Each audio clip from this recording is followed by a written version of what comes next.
I did get a bit of rain last night, this morning or sometime. I heard it while I was sleeping and it woke me up for a minute. But I got these animals on a total mixed ration, and so right now what I'm going to talk about is the cost of my ration. And so as of right now, I've been putting them on a 20% protein feed, or excuse me, a 20% protein creep pellet. But I think I'm gonna not do that anymore. I had them on it for a little bit, but then I'm like, you know, I got all this peanut hay in storage right now, and I want to get that peanut hay fed, and so I'm gonna go ahead and probably switch them over to just the peanut hay, and I'm gonna see how they do on it, and then utilize peanut hay and corn and roughage material.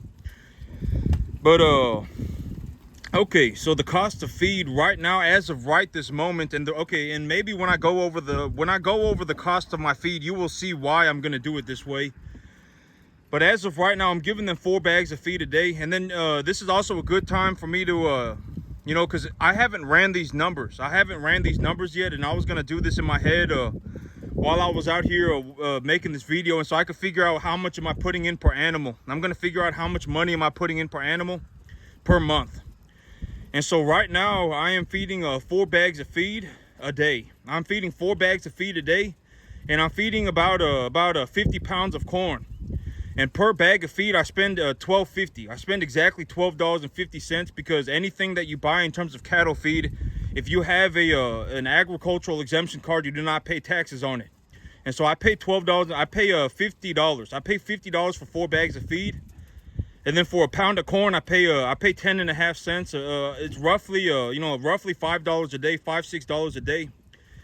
I'm just gonna say 5 to make my numbers easier. And then for peanut hay, it's essentially like another $5 a day. I don't exactly know how much, but I paid $60 a bale, and I feed about one bale maybe every week or two. And so it's like $3 a day for the peanut hay, $5 a day for the peanut hay.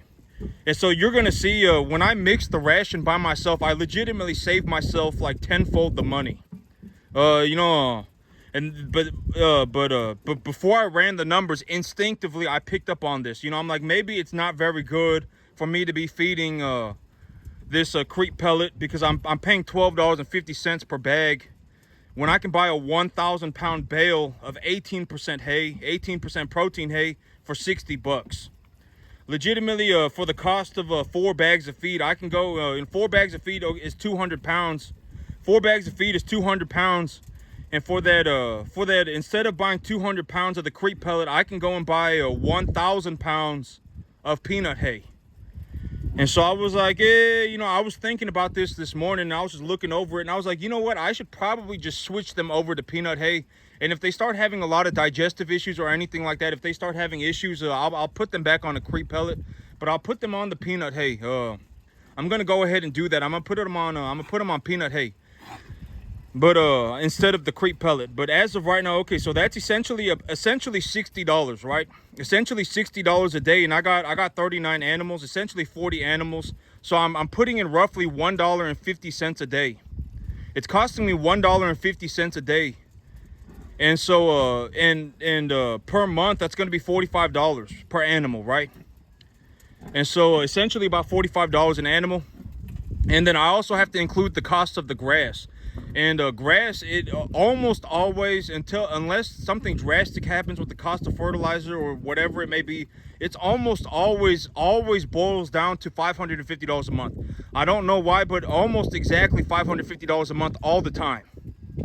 And so if it's $550 a month, it's essentially $1.50, an extra $15 per animal. And so as of right now, $1.50, 45.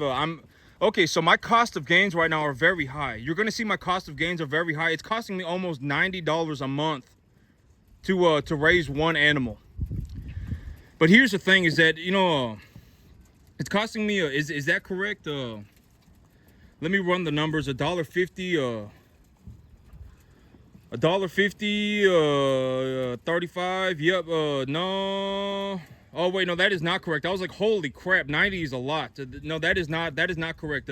45 for feed, $1.50 a day for feed, and then $15 a month for the grass.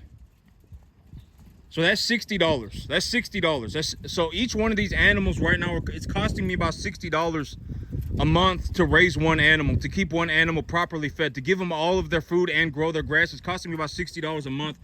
But here's the thing, is that if you watch my video from a month ago, if you watch my video when my animals are on grass, you're gonna know that when I have grass, the only thing that I feed is grass and corn. And so the only thing I feed is grass and corn.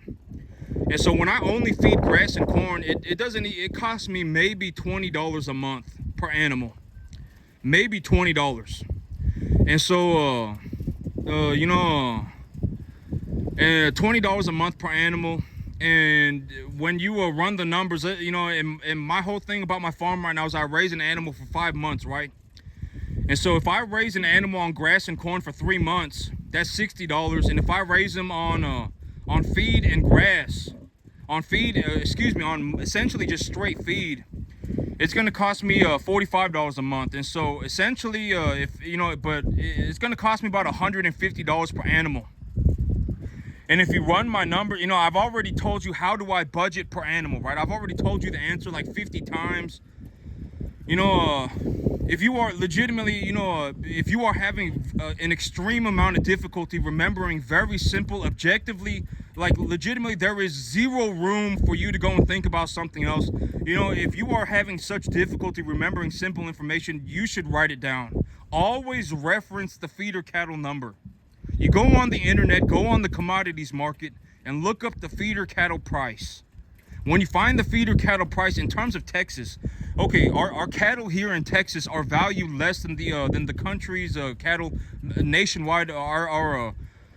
Okay, cattle in Texas, we have a lot of cattle, right? I mean, I could legitimately go and watch cattle get sold every single day of the week for like my entire freaking life if I felt like it. If I was willing to drive 1 hour, I could genuinely watch like 40,000 cattle get auctioned every week if I felt like it, legitimately. If I was willing to drive 1 hour in a circle, I could like go to 7 different sale barns. And so, we have a lot of cattle in our area, a monumental amount of cattle in this area. But our cattle are valued less. Our cattle here are cheaper than the cattle, like if I went to Kansas, chances are the cattle in Kansas are going to be more expensive. They're going to be higher quality too, right? And so, they're going to yield better, they're going to grade better, etc., right? If I go to Missouri, the cattle in Missouri are probably going to be better, right? etc. It's a pretty well-known, in the cattle community, it is well-known that the cattle in Texas are just a little bit cheaper, right? And so depending on what area you are in, I'm not telling you to use this formula. I am telling you that I use this formula because it makes sense for what I do here in my area. Depending on where you are, and I've already told you, if you want to figure out how much you want to pay per animal, go to the sale barn and watch the sale, right? Go and see what they're selling these animals for, because almost all of these animals are going to sell for a certain range. And then you can get an idea of what the animals are selling for. And then you can get an idea of what they're selling for at a lower weight and at a higher weight, and then you can figure something out for yourself. Right? This is the formula that I use because it makes sense for my market. I take the feeder cattle market, I deduct 10%, and then I cut the number in half. And when I go to the sale barn, what I'm looking for is a 1 to 1.5 type medium large frame animal. Essentially a beef animal that has very long legs. That is what I'm looking for. They got thick bodies and long legs. That is what I'm looking for, right? I don't, if you really want to start learning about breeds and stuff, I mean, the only 3 breeds that you really need to know here in this area are Angus, Hereford, and Brahma. That's practically it. If you know how to recognize an Angus, a Hereford, or a Brahma, you can legitimately identify like 70% of the cattle on the market, legitimately. I mean, and then because okay, here's the thing is that if you think that here's the thing, and if you look at an animal and you go, oh, I think that this is a Brahma, this is some sort of a Brangus animal, right? And you think it's a Brangus, but it's a Cimbra. And like if you went and you genetically tested the animal, you would actually have a Cimbra animal. It doesn't matter, right? I mean, a Cimbra, Brangus, same difference, right? Like if you go to the market and you go, oh, I think I have a Brangus animal, but it turns out that it's a Beefmaster. It doesn't matter. It's still a 1 to 1.5 type medium large frame animal. You know, if you know how to recognize 3 breeds, Angus, Hereford, and Brahma, that's it. I mean, you can legitimately identify like 70% of the animals, and even if you are incorrect, you will not be incorrect to such a large degree that it would matter. Like if you go into a sale barn and you see a shorthorn, or you see a longhorn, or you see a Corriente, or you see a Jersey, or you see a Holstein, and you look at that. Let's say you look at a longhorn and you go, "Oh my God, I think this longhorn is an Angus." Then you're a moron, right? I don't know how you managed to mess that up so bad. That's a longhorn. I mean, it's not. I mean, this is not rocket science. If you look at a shorthorn and you go, "Oh my God, I think that this is a Brahma," you're a freaking idiot. I mean, you are legit. I don't know how you messed that up so bad. If you know how to recognize 3 animals, Angus, Hereford, and Brahma, that's it. Because even if you go into the sale barn and you go, oh man, I think that this is an Angus. I think this is an Angus, but it turns out to be a Balancer bull. It doesn't matter. I mean, the Balancer is like more or less the same as the Angus. In terms of what kind of animal you have, you still have a 1 to 1.5 type medium large frame animal. It doesn't really matter. Right? I mean, you know, it really doesn't. And so if you know how to identify 3, that's practically all you need to know. You know, you don't need to go, oh my God, this is a 25% Cimbra, 40% Balancer, 30%, you know, Beefmaster cross. Like, you don't need to do that, right?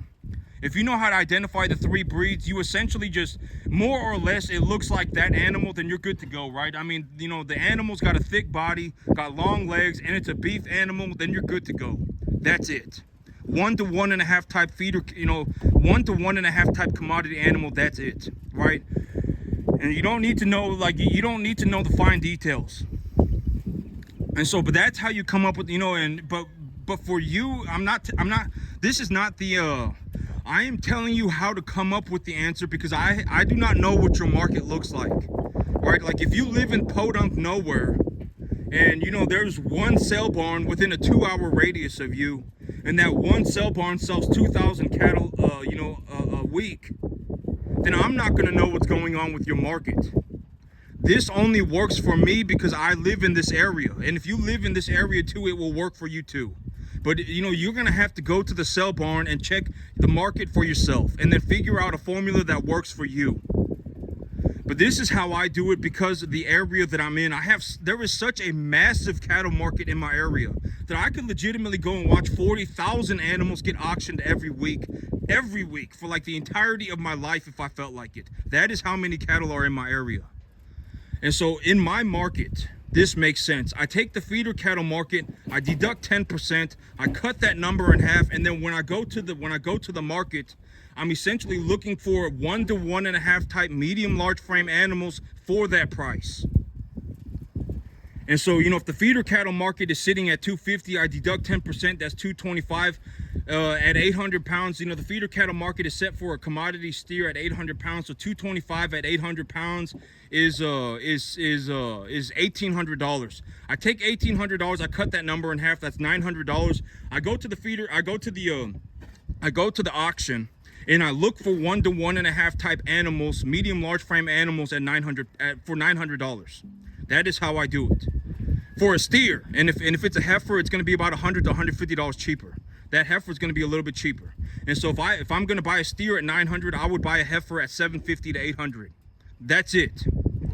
You know, and then I sit at the auction, and then I wait for my opportunity. And when they run that animal out, you know, when they run the animal out, and I see, okay, this is a 1 to 1.5 type feeder, you know, medium large frame animal, you know, about 200 to 2.25, and they're starting the bid at $3, right? They're starting the bid at $3. So you got a 1 to 1.5 type feeder, you know, 1 to 1.5 type medium large frame animal, about 200 pounds. They're starting the bid at $3, and I will immediately raise my hand, because that animal essentially they're starting to bid at about 600 to 675, and then I can let the bid go up. I can bid the animal up myself for a couple $100s, right? And so that's how I do it.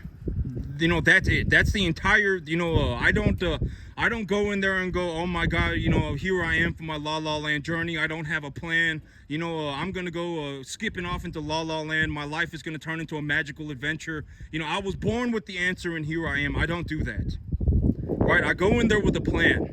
I know the feeder cattle market price. I deduct 10%. I cut that number in half. I go and I take a look at the animals, and I look for 1 to 1.5 type medium large frame animals for that price. That is the plan, and I stick to the plan. And if I change the plan, I will let y'all know. I will let you know. I will make a video and say, hey, the plan has changed.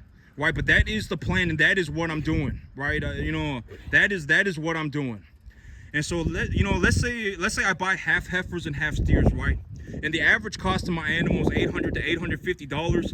And at the on the other end, when I sell the animal, I'm gonna get about $1,600, $1,500 to $1,600, right? I always say lowball yourself, and so I say $1,500. But even at $1,500, let's say I put $150 into the animal. I put $150 into the animal. I've put $1,000 into the animal, right? $950 into the animal. And so, so if I have an animal and I put $950 to $1,000 into that animal and I make $1,500, the $500 difference is the money that I get to keep. That's the entire business plan. That's essentially everything that I'm doing to almost a fine detail, 93% correct or more. That is how I run my business. I'm telling you, that is how I do it. I don't just wake up one day and go, oh my God, I was born with the answer. Turns out I just fell out of heaven to 7 and I can run cattle. I'm headed for a mystical, magical adventure. I'm gonna go to the sale barn and I'm just gonna be a freaking idiot in the corner. I'm gonna be a moron in the corner, and I'm just going to go on a magical adventure. And I'm that is not what I do, right? I have a plan when I go into the sale barn. And when you go into the sale barn and you find anybody who is actually buying cattle to a large degree, they more or less everybody is the exact same way, right? They have some idea in their head of what their plan needs to be. Oh, I'm gonna do this today, I'm gonna do that today. The feeder cattle market is sitting at this. They have an idea of what they need to get done for the day, right? They're not just sitting there in the corner, like a freaking moron, right? I fell out of heaven to 7. My life is a magical journey. I'm here to run cattle because, I want to go on a magical adventure. They're not doing that, right? And so, but that is how I do everything, essentially. But I got 3 animals that I'm going to be bringing in today. I found them from a local rancher. I got about a 10 to 15% under market value on them. I got about a 10 to 15% under market value on them, and so I got 3 animals, and so I'm gonna go ahead and I'm gonna go and pick them up, and they're Beefmasters, and so I'm gonna bring them in, and that's the thing about okay, so the idea of selling cattle, and when do I want to turn my unrealized gains into a realized gains? Because yesterday I was talking about this idea of an unrealized gain, and I was thinking about this, and I wanted to talk to you about this today, so that y'all get a better understanding of how I live my life and how I run my business. The idea of an unrealized gain. Yesterday I was saying, I got $6,000 a month of unrealized gains, right? But the reason that I have unrealized gains is because my assets are appreciating, but I have not sold them yet. I have not liquidated them yet, right? And so if I have $6,000 a month of unrealized gains, what I'm essentially saying is that if I sold my assets today, like legitimately, if I sold my assets right this moment, if I turned off this video and I went and just sold all of my cattle, I would come out with about $6,000 of profit. I would be able to pay for everything that I have, everything that it cost me to run these cattle and everything. I would be able to pay for everything, I would be able to pay back my debt. I would be able to pay back everything, right? And I would still have $6,000 left. And that $6,000 is money that I could pocket, right? And so let's say,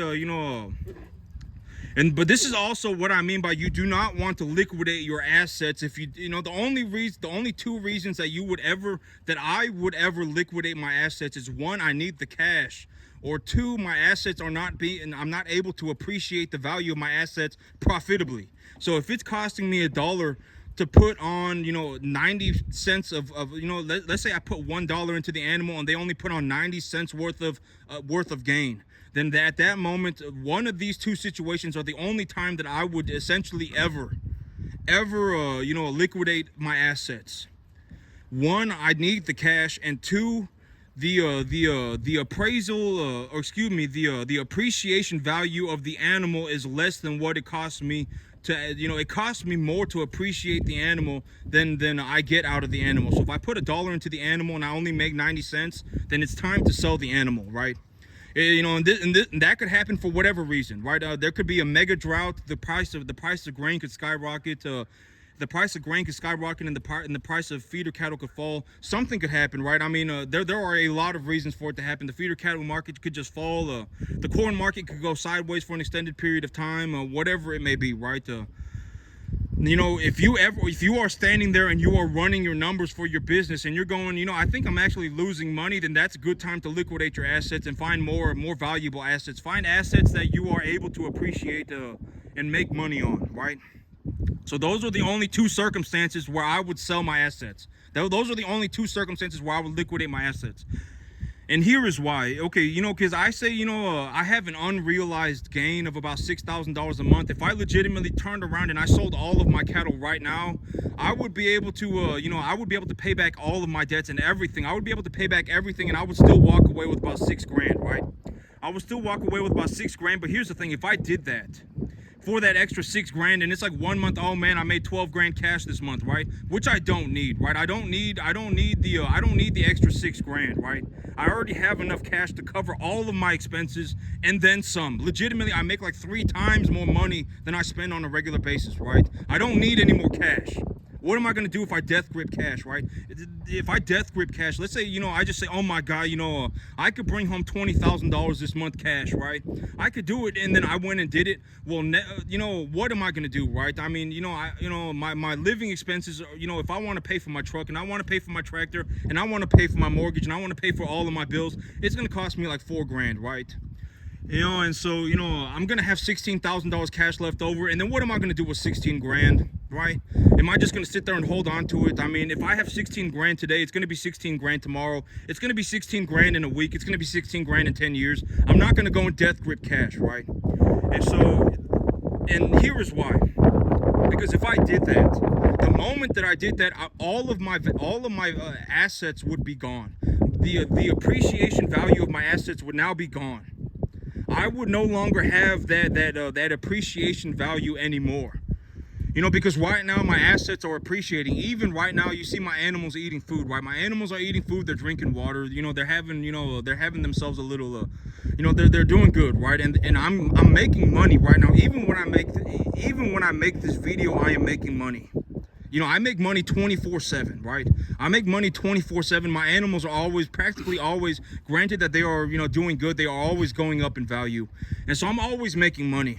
But if I liquidate all of my assets right now, and I say, oh my God, I can make an extra $6,000 this month if I just liquidate all of my assets, what I'm going to end up with is I'm going to be in a situation where I have an extra $6,000 cash. I realize my gains, right? I go and I trade my assets for cash. Now I have $6,000 extra cash. But the moment that I do that, I no longer have the appreciation value of my assets. That $6,000 a month of unrealized gains is now gone because my animals have been liquidated. My assets have been liquidated, right? And so that is why I do not want to be in a situation where I am death gripping cash. If I go, oh my God, my animals are worth $6,000 more this month, I'm going to go and liquidate them so that I can get the extra, so that for this month, instead of making whatever, right? I brought home, over the last about 40, 45 days, 50 days, I brought home about 20,000 cash, right? I brought home about 20,000 cash, and over the last 45, 50 days, I also have an appreciation value of about $10,000, right? I brought home I brought home 19,200 or something like that, right? $19,212 or something like that. I mean, more or less, I brought home $20,000 cash, right? I brought home $20,000 cash, right? Over the last about 45, I make about $12,000-$14,000 a month, and then if you add the appreciation value of my animals, I make about another $6,000. I make about $20,000 a month, and so If I, but here's the, okay, like legitimately, if I go and I just liquidate all of my assets, that there is not any reasonable reason for me to do that. Why would I do that? Death gripping cash is like the worst thing that you could possibly do, right? I mean, because, but if but I would do it if I needed the money, right? If I needed the money, then I would do it.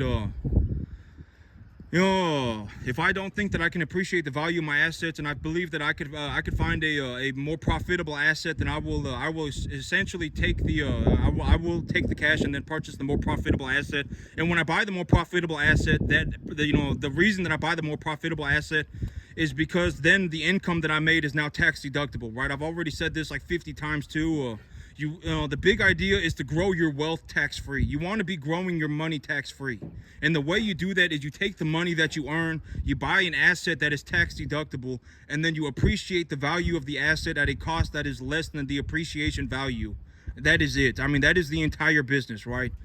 And so, I'm giving y'all the best information that I can. I realize that I'm in a situation that, okay, here's the thing about me is that I realize that I'm in a situation where if I just continue to run cattle, I can essentially make as much money as I ever could need. I mean, even right now, when I make $20,000 a month on my 10-acre field, it's so much money that I can legitimately do what I want. I'm legitimately in the process of buying a 50-acre field.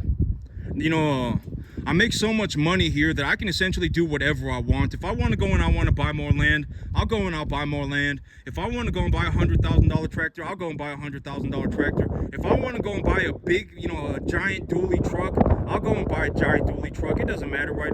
To a reasonable degree, I can do whatever I want. If I wake up tomorrow and I say, you know what, I want to be a self-sabotaging moron doofus, then it doesn't matter how much money that I make, I will lose all of it, right? I mean, it doesn't matter, there's a reason why poor people are poor, right? I mean, it just is what it is, right? I mean, there's a reason why you are being poor, right? And you're gonna have to figure that out, right? I understand that I'm in a situation where I make so much money that I can do whatever I want. And so I figured one of the things that I would do is I would show y'all how I do it, because I mean, why not, right? I mean, I always said if you make it and I make it, then we've both made it. If you fail, I don't get anything from that. I don't get a kick out of it. I don't get anything from, I don't gain anything from you failing, right? And if you make it and I make it, we both made it. And chances are, okay, here's the thing about the world is that if you just left the world be, I mean, take a look at the world right now, right? And just go and take a look. I mean, 80% of people are devastatingly poor. I mean, if you go into any area of the world, 80% of people are if you go to like any middle class, suburb in America, and you actually gathered them and you legitimately told them you have to tell the truth, or you will legitimately, I'll kick you into a moat. You either tell the truth or I will kick you into a moat.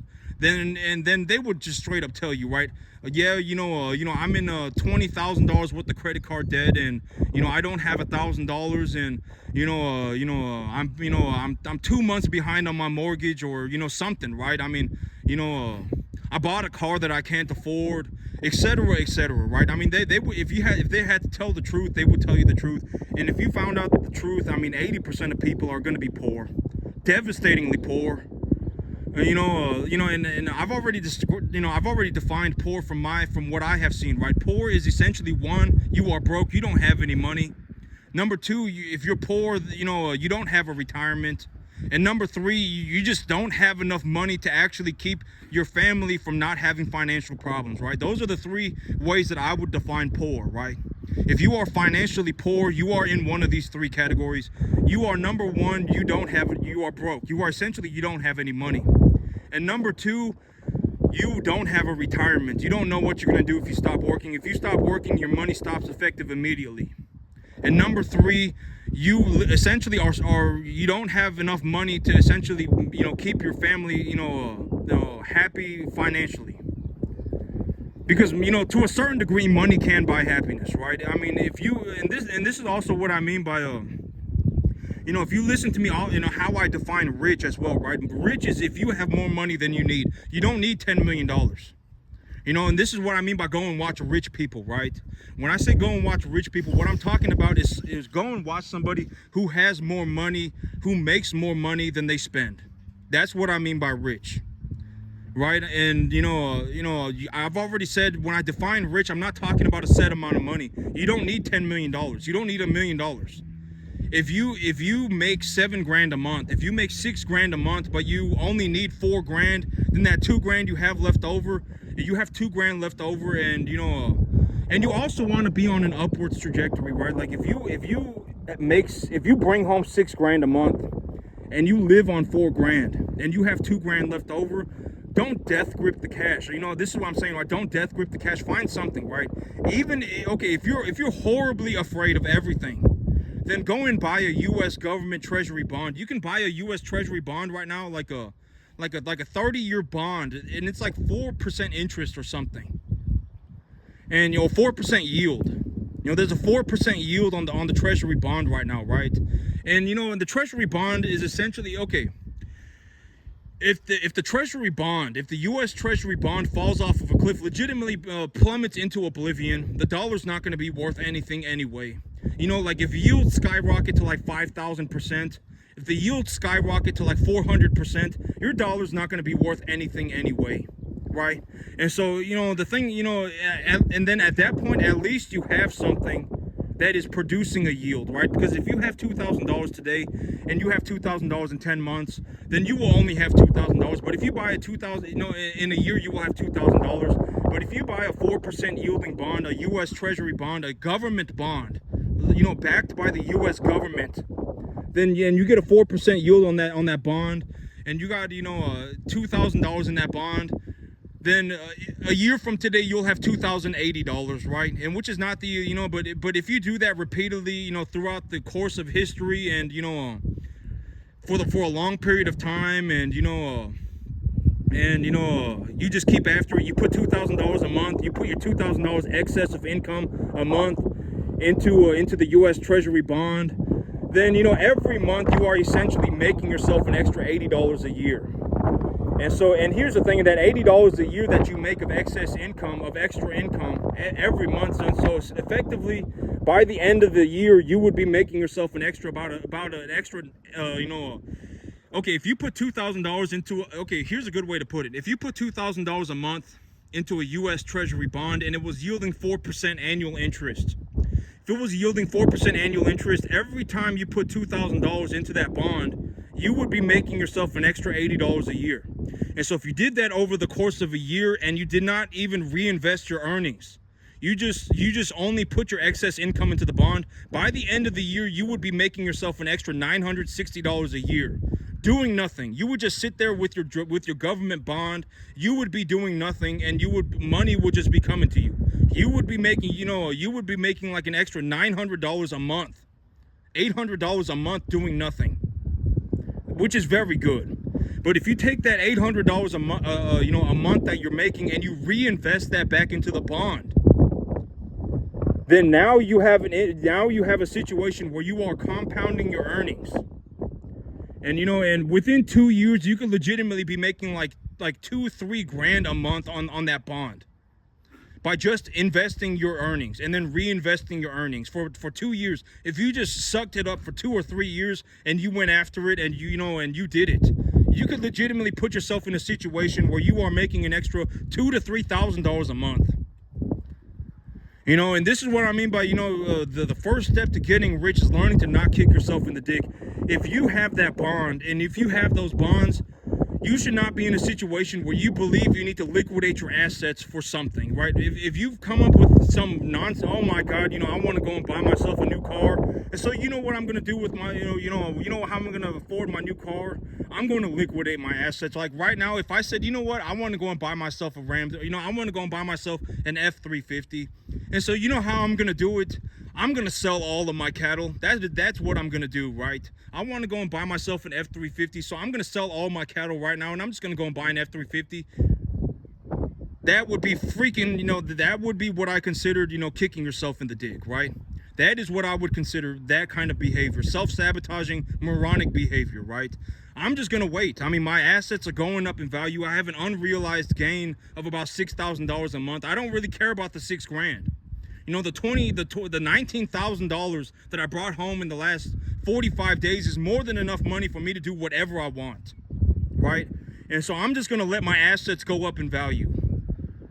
And so, you know, but that is, you know, something like that, and everybody's doing the exact same thing. It does not matter, more or less, two or three, and when I define rich, the way that I define rich is that you make more money than you need. That's it. You don't need $10 million. You don't need $1 million. You don't need 100 grand. The moment you make more money than you use, you are effectively rich immediately. You know, the moment you actually have an excess of cash flow, the moment you make more money than you spend, you are effectively rich as of that moment. You don't need a set amount of money. And, you know, and when you're poor, you are poor because, you know, the way that I define poor is you either do not have enough money, you are broke, or you have no retirement, or number three, you're essentially, you know, you have so little money that it's causing problems with your family. Those are the three major factors. You know, if you are in one of the three categories, you are poor. That is what I would define as poor. And you don't want to be poor, right? You want to be rich. You want to, even I'm not being a toolbox, right? I'm not telling you to go and make $1 million. I'm not telling you to go make $10 million. I'm telling you, you know, all I'm telling you is that you want, you know, I would highly suggest that you choose to be rich. And with rich being, you just essentially make more money than you spend. And if you are deathly terrified, find some low risk investment, right? Go and buy the U.S. government treasury bond. Or if you're up for more higher risk and you believe in a company, like you genuinely are like, man, I really believe in this company, like Coca-Cola, right? You go, oh man, I really believe in Coca-Cola. You know, I think Coca-Cola is going to do real good over the next 50 years. And the stock is producing like a 3% dividend. Then buy Coca-Cola, right? I mean, it doesn't matter. I mean, something, right? I mean, something that produces some kind of a return. You know, like if you bought Coca-Cola stock right now, the price of the stock is going to go up depending on, you know, go up or down depending on how the company is doing. And the company will also provide a dividend. They will also pay you a dividend, right? And if they pay you a dividend, you can reinvest that money back into the stock.